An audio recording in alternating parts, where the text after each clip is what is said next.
It's only since the death of Phil Lynott people have realised what a great talent he was, because he wrote songs, he sung songs. Lizzy were a hard rock band who drew influences from the Celtic area, from the blues, from soul, from funk, even to some extent from jazz. They were never afraid to experiment. And it's only now, I think, people actually are waking up to how great Lizzy were. I think Thin Lizzy always had the ability to become a first division band from the 70s. In reality, they were probably along the lines of bands like Budgie, hugely influential, fantastic songs, and usually a joy to listen to, but they never quite broke through into the monster stadium set that people like Deep Purple, Led Zeppelin and the like got to. Largely down to, it must be said, to their own inability to focus and all the things that are nice to do, maybe all the kind of rupees and all the drugs and all the alcohol that rock bands are naturally inclined towards. I think that they just kept on doing all those things a little bit too much. If somebody says Thin Lizzy to you, you know exactly what they're talking about musically, and you know at least 2 or 3 of the songs, and you certainly know there was Phil Lynott in the band. If they are underrated, it's by people who don't understand just how creative and what a good rock band they were.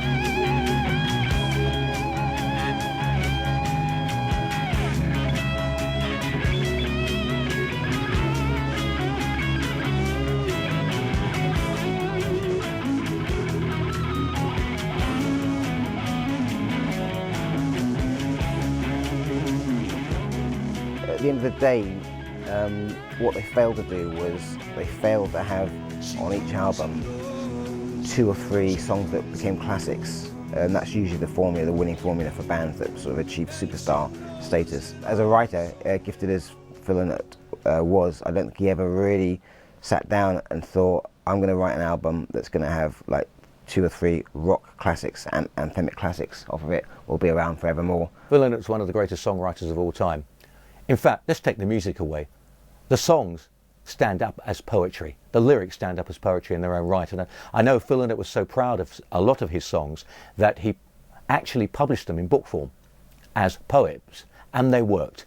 And in a way, I know this is going to sound very pretentious, but he was the Byron of his generation. I think he was a poet. I think he was an extremely good lyricist. I think most people recognise Phil Lynott as the poet he was. The reason that they made it, as opposed to a group like, say, Budgie, was basically Phil.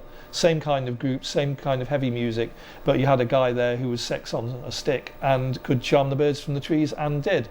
Unfortunately, what that meant was that you couldn't replace him if he was unable to fulfil his obligations, and so obviously there'd be no Thin Lizzy without Phil. Although the band are still going today, I think it's particularly relevant to point out they've not written or recorded one new song since the death of Phil Lynott, because they know better than anybody else. Anything they came up with would not be half as good as Lynnott's worst song.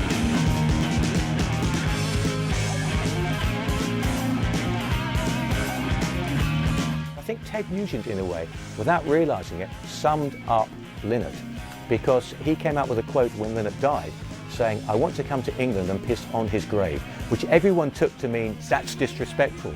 I think what Nugent was saying was, the world has just been robbed of a massive talent. I'm so angry at him for allowing that to happen. And you know what? I think we're all a little angry at Phil Lynott because we miss him so much.